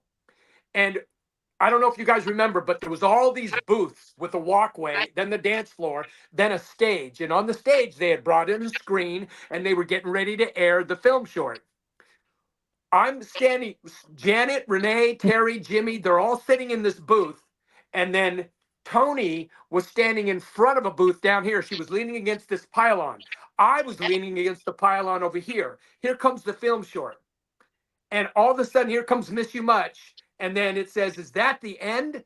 And it goes, "No." And it goes into the chair routine. At this point, Right. I'm looking at Tony, watching her watch the chair routine, knowing that Mhm. she wanted to use the chairs. That's And what I'm she looking at wanted. her Right. face and she's looking at it and she's looking Going. at it. And it ends. And all of a sudden she does one of these. I swear to God, she's sitting sideways and she goes, and she looks right over at me and starts to walk toward me. So I don't want her to make a scene in front of Janet's table. So I run over to cut her off in front of the other booth and I stop. I went like this. And she goes, "You know, all you had to do was tell me." And Yeah. I said, Yeah. "Tony, if I had told you, you would have Yeah. used it without me or with That's. me, no matter what. If I had said, 'Hey, I'm saving the chair routine for Janet,' you would have found somebody else to do it, and then it wouldn't have Yep. been unique." Mhm. That's right. So, Yep. but she was super, super, super cool about it. Yeah. Terry, also the handkerchief routine that you did for Janet in All Right. Yeah, That was badass too. thank you. Yep. My Loved it. favorite is, and once in a while I'll be somewhere and I'll see the video pop up and I see me do the splits over the bench. By the way, Janet was supposed to be the one doing the split over the bench.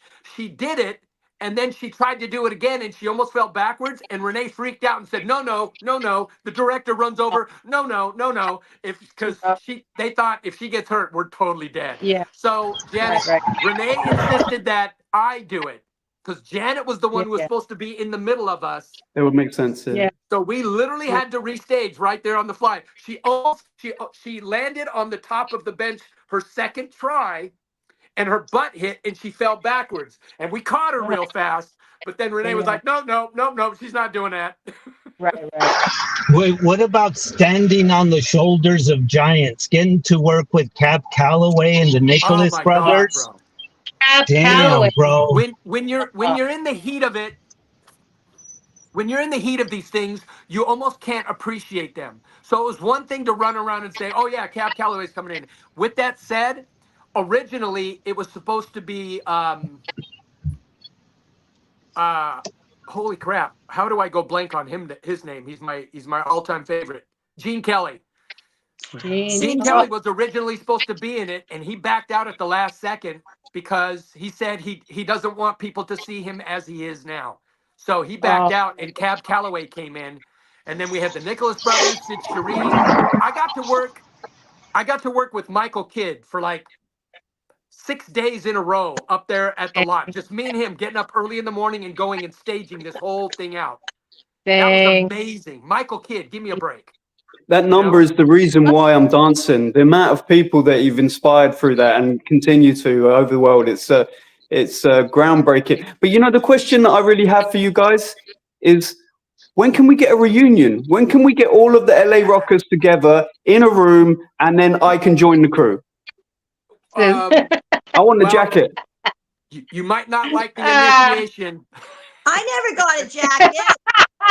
I know. Did we? I don't even think we had jackets. We didn't have jackets. No. Dude, we didn't have jackets. We should get some. I have some. I know, right? You The could make reunion jackets tour. now and just have them. The reunion tour.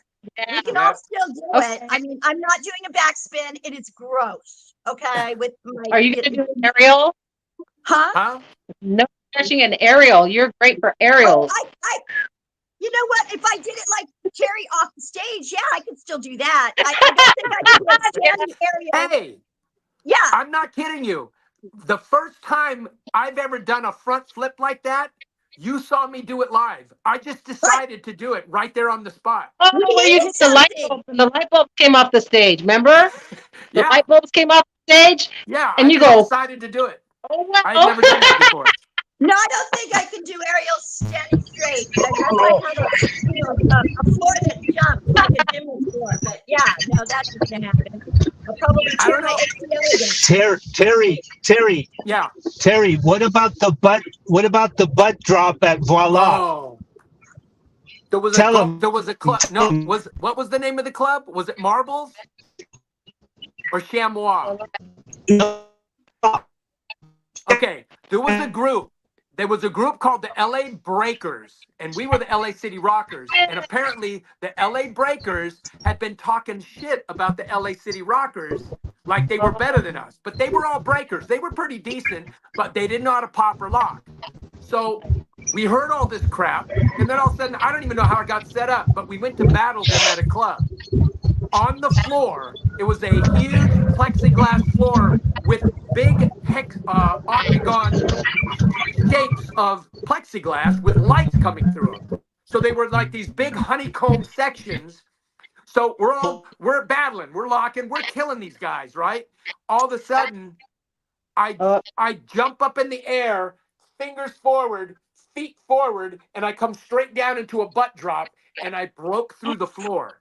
Oh, shoot. What? That ended the night. That's You've been eating.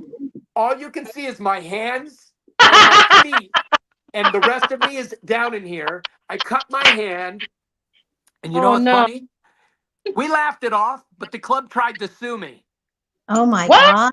The club tried to sue me, so I sued them. And then like 3 years later, I got a check. Good.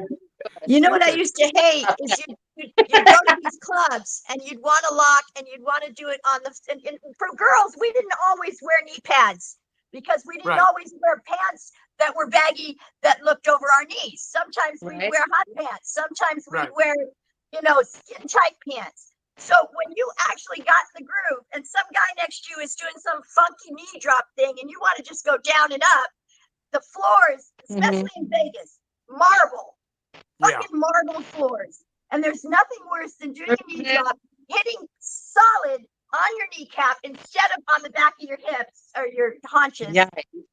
And you're just going to, no facial expression will change. Yeah. And you just get up and the next day you are in pain. But why do they make clothes out of marble? So I used to start wearing knee pants no matter what. I remember breaking one time in Hollywood. No, here in Vegas at the brewery, I had a bullet belt on. Forgot that I had a bullet belt, full chrome bullet belt. All the bullets are in the belt. I love that. And I broke. I went and did a backspin.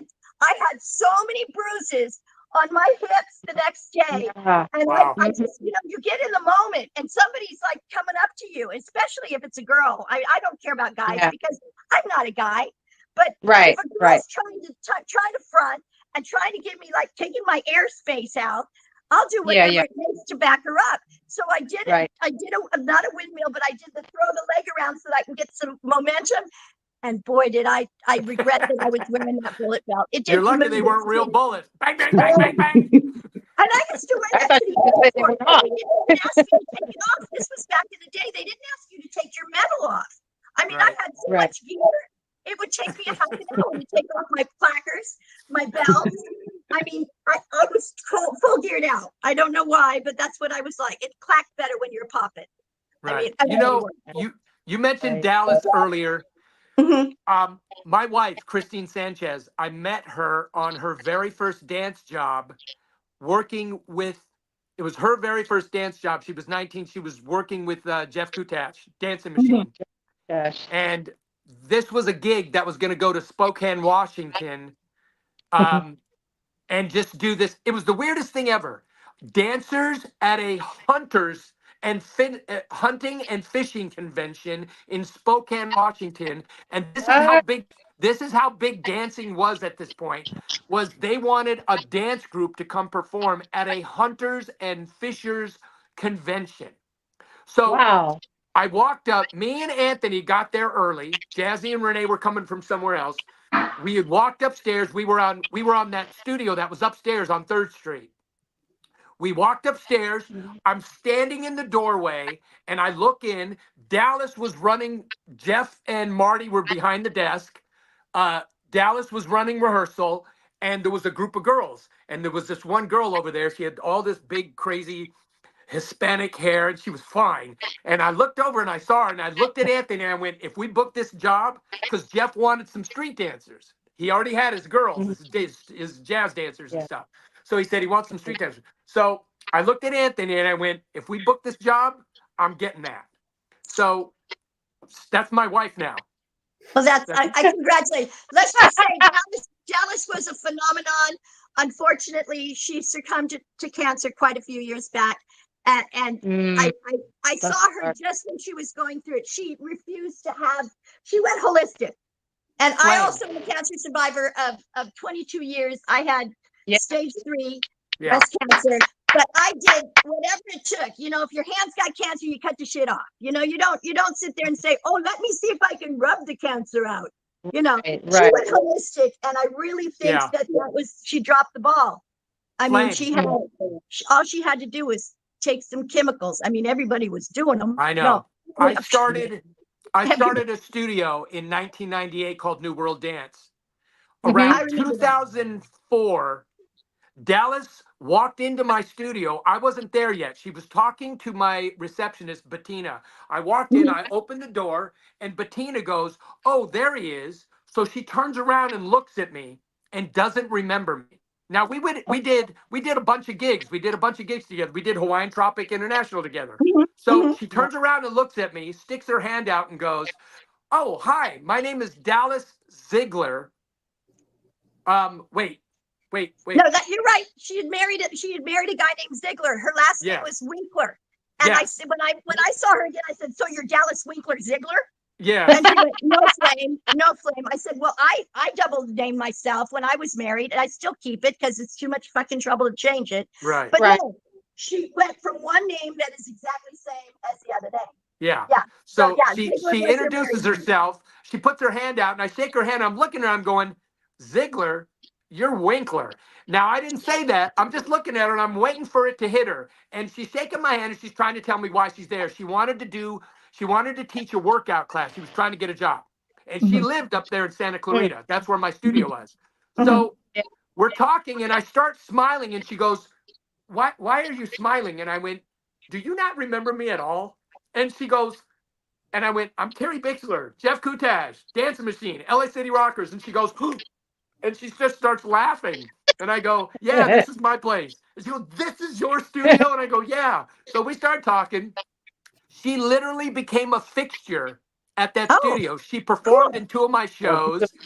She taught some workout beautiful. classes here and there. Her daughters ended up coming to my studio. Right. And her daughter's a physical trainer now. So I mean, she Yeah, does online treatments and yeah. all kinds of shit. You got to subscribe to And her. Oh, so Dallas was, yeah, I was right there when Dallas was going through all of this. And I That's got to tell you crazy. some crazy story. I was mm, downtown. She had become really good friends with a couple of other of my, because I used to have an adult class, and Dallas would come take my adult class.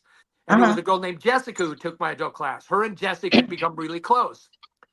When Dallas was going through all this cancer stuff, she she told me she was going holistic in the whole thing because it was, mm, in her lymph nodes.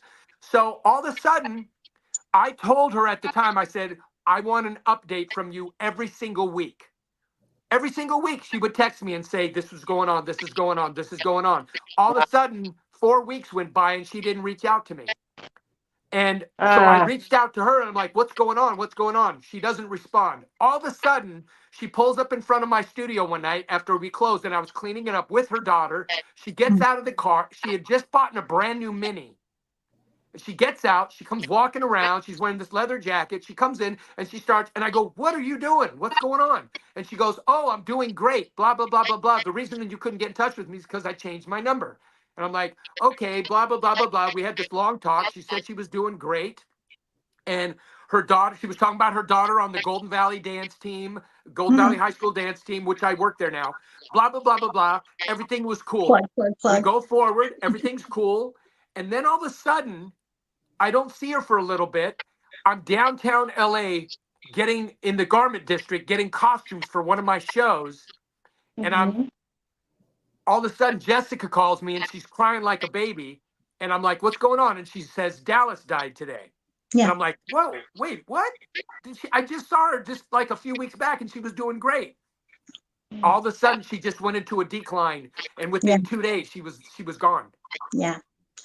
Uh, I truly feel if she would have taken what they had to offer her, Mm, she had a fighting chance. I mean, yeah, I had they gave me percentages. And I yeah. said, okay, if I do this, what percentages am I going to live? And then they give me the percentage. It would be 65%. I mean, well, that sounds pretty good. Let's do that. Then they give me something else. And this was 22 years ago. There was no targeted chemo back then. I Right. went through, I left Vegas and I went to Tennessee because my ex-husband at the time he worked with Kenny Rogers for like years and years and years. And anyways, he had to relocate. So my whole time spent in Tennessee is not just a shitty place to live, even though it's wonderful for people who like country music. mhm. I was going through cancer for a long time. And then when I was better, I didn't feel the need to do anything, but there was something missing, for me, because I didn't have any creative output. You were talking about that creativeness that we have. Rene was Yeah. talking about it. And I had no outlet and I was very depressed. So Mm, then we moved to South Africa. And within the first week, Wow. I put together a show with an Elvis impersonator, no less, because I'm from Vegas and here's an Elvis impersonator in South Africa. So right. I did some numbers so he could change into Roy Orbison. And then I said, well, I'm going to get some dancers and I'm going to put a variety show together. And then 6 years later, I had like over 13 different cabaret shows in that. And I had Nice. performed since Wow. 2000 Wow. because I was sick for so long. And Mm, it just gave me a boost. I mean, I know I can still do whatever I want to do. I just shouldn't do it right away all at once. You mhm. got to build back up to it. But, Yeah. you still want to go there and kick ass. And, if Mhm. I had to, I would. But I don't feel the need to do that now, but I still perform. But for a long time, I was very, and when I hear these people that don't want to do anything, they want to do it holistically. I'm like, you think vitamins are going to help you? Yeah. You think eating good nutrition? Shit, I ate pudding and mashed potatoes for almost 2 years because it's all I could get down. And it doesn't matter. Eggs. I live. Remember eggs? What was Remember that? eggs? Yes. Eggs. Well, that was because I couldn't afford anything else. I would just make eggs. I would make a Boogie come over and I'd say, we're having eggs. I'm scrambling them with some bologna. And then I would make some stuffing from a box and put some eggs in it. That's because I was broke most of the time. Yeah, I know. But we lived on that. But I That's don't right. believe in holistic. And I do believe in focusing your healing. You can focus your mental ability, but use whatever tools are available to you Right. to help, because they're there. They're Yeah. invented to help. So yeah, I feel bad because I think her life is cut short. And Flame, I wanted to ask you, you're working with jewelry now, is that right? You're doing Yeah. tribal. I fell in love with the fabric from South Africa, and I knew I was getting a divorce, and I wanted to have some kind of outlet when I came back to the States. Because when I moved to South Africa, I thought that was it. I was married to a South African for 37 years, and every vacation we went to South Africa to see his folks. So when he wanted to retire, I flew there and started taking care of his elderly parents. They were in assisted living, and I would see them. But he was still touring with Kenny Rogers. And he said, when Kenny quits or dies, which was just a joke because he never died, but now he's dead. So, but when he quits, I'll stop touring and come to South Africa. But that never happened. That never happened. I lived there for 6 years helping his parents. His dad died first. His mom died 6 months later. Jeff came back for the funerals and then proceeded to tell me that he had a live-in girlfriend and a baby. And I'm like, what? Wow. So needless to say, I wanted to come back to the States and I had an out, but I was going to spend the rest of my life in South Africa. It was where I fell in love with the culture, and I love it. And I love the fabric that they use. And I'm a sewer. I was a costume designer in Vegas for 20 years. So I wanted something I can do as an outlet. So I sell jewelry. It's unique. It's not for everyone. And I have a website, littleflame.vegas. It has bow ties for the discerning gentlemen, you guys, if you wear bow ties. But yeah, I do jewelry. There are so many people that where I'm at right now in my life, and I wouldn't change a thing, and I owe everybody. Honestly, I owe Rene the most, and he would I thought argue. you owe me something. Don't you owe me some money? No, you owe me from the last. You owe me lunch. But if there's any one person that I owe the most, it's probably Rene. But at the same time, if I owe anybody for my dance, I'd have to thank all the lockers. I'd have to thank Tony. I'd have to thank all the boogaloos. I'd have to thank the twins for creating breaking. You know what I mean? All these things. The list would go on and on and on. Did you ever like the Foot Lockers? Did you ever? Of course, they were awesome. But I immediately go to the originals. You know what I mean? Right. No, of course. Because without the originals, we wouldn't have the Foot Lockers. So well, let me just say one thing. Your regard for Rene showed when Rene left the group and we came in. You were at a loss because Rene really, he missed you so much. Yeah, he really did. We felt it in the group. I mean, Bam Bam. Yeah. Anthony and Jazzy, they were friends. They were already, me and Book, we were friends. And then it was you and Rene. And when Rene was there, that was your other half. And then when Rene was gone, it was me, Book, Jazzy and Anthony, and Terry. And Well, I know you felt like can I tell you? Oh, sorry to interrupt. Please. No. That's what I'm saying. He really missed you. Feel guilty. That's so sweet. Honestly, I feel grateful for Terry. Terry was the one that kept our group together. Honestly, he was the one like organizing everything, and so like I feel as grateful to have met Terry as, which, by the way, this is the opposite of what Boogie was hoping, that we'd be bagging on each other. but Yeah. something happens when you get into your 60s. You start to really look back and think and appreciate all the things that happened. Yeah. Terry, about 2 years ago, sent me a text saying what he's saying now. Hey, I really wanted, I don't think I've ever fully told you how appreciative I am of how much you did for me, and blah blah blah. And Oh, I picked up the phone immediately. I said, bro, please don't tell me you're dying.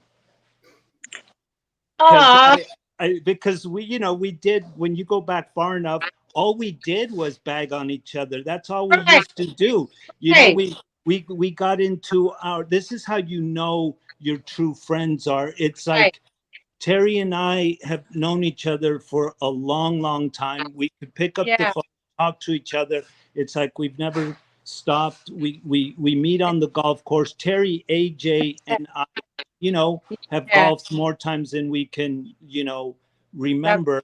But when he said that, and I said, hey, bro, like honestly, we were all, I feel like we rode the wave that was going to happen with or without us, right? There was a swell. You guys have already mentioned it. Flashdance suddenly just blew things wide open. We just happened to be in the right place Yeah. at the right time, Yeah. all and right. so for me, retrospectively, I look back and I think, fuck, we were just literally in the right place at the right time. When I Right in the was middle. able, when I met Janet and we started working together, it's like I said, there was only one natural next move, and that is to bring the awesome talent of Terry, Anthony, Jazzy, and like Right. literally, I look back and again, I'm not taking away from Janice. She would have been a superstar with or without us, but she wouldn't have But done the same things she did I, right. without us. And I say that with with all due respect. And she has got that thing. I still haven't seen anybody double time lock like you guys did with the original Right. choreography that you guys would do. I can't remember the song that we used in the video. I'm sure you'd remember it. The one that we used in the video that I posted, the long form and the short form. Yeah. But that ABC, pounds, song, dollars, millionaire yeah, dollars. that lent itself to double time locking. And I don't know how to explain it because I used to have these arguments with Steve, and he's like, well, I don't think you need to lock in that position, and I don't think you need to, And but the thing is that I would defend it because I loved it when I lock improv, when I improvisational lock. What do? I do the hand, the side thing. I do the Yeah. points. I do Yeah. the stop and goes. Mhm. I do the That- base, oh, no, the handshake. wacky. No, I never did that. You did. You did. I'll do the side clap with the freeze, or I'll point to this side. Give me 5. But it still isn't the double time locking unless Terry says, this is the choreography, do this. You know what I'm saying? Then we're doing it as a group. I can do it. But in my brain, I was trained in the first way of doing it with the head turns. And that was a whole beat. It was a whole beat that way. It was a whole beat this way. Yeah. Right. I It tried, wasn't, so Well- basically, Flame, I tried the stop and goes a couple days ago, and I only hit the stop. I never got to the go part. you're sounding like Listen. you're old, and you're so much younger Hey, than me. You can get on I it. got a You know what I'm question. saying? Renee, Yeah. for you, I got a question. Do you still purchase Pepsi and Doritos? Okay, Wow. so that's a great question, and I'm glad you asked, because for the longest time, up until 3 months ago, I was cavalier about all that, right? My wife's Yeah. like, man, you got to start eating better. My daughter's like, you got to stop with that stuff. And I was just so cavalier, like, I'll do this till I die. And then I got my That's all you physical. ate. I That's got all he my ever ate was I Pepsis got and my Doritos. so I got Doritos my every physical. time. Terry So I said, I think it was Terry. What man? Is you gonna eat no food? Cherry He's like, Pepsi? this is my food. So I Ooh. got my physical Pepsi and about Doritos. my physical about 3 months ago, and the doctor gave Uh-oh. me that look you don't want from a doctor. And he's like, you're Yep. going to have to change your ways, because like my cholesterol was up, all these tests, blah blah blah, pre-diabetic, blah Mhm. blah blah. And I stopped three Oh, months ago drinking Coca-Cola, any soda, like yikes. eating better, like eating fish, which I don't like, but I'm learning to like. So the short answer is I had to stop. Okay. Yeah. I had to Okay. stop. That was a staple. Yeah. Wow. Terry, can I ask, what are you doing now? Are you still dancing? Well, yeah, I started my studio in 98. I sold it in 2016, but I'm still the director there.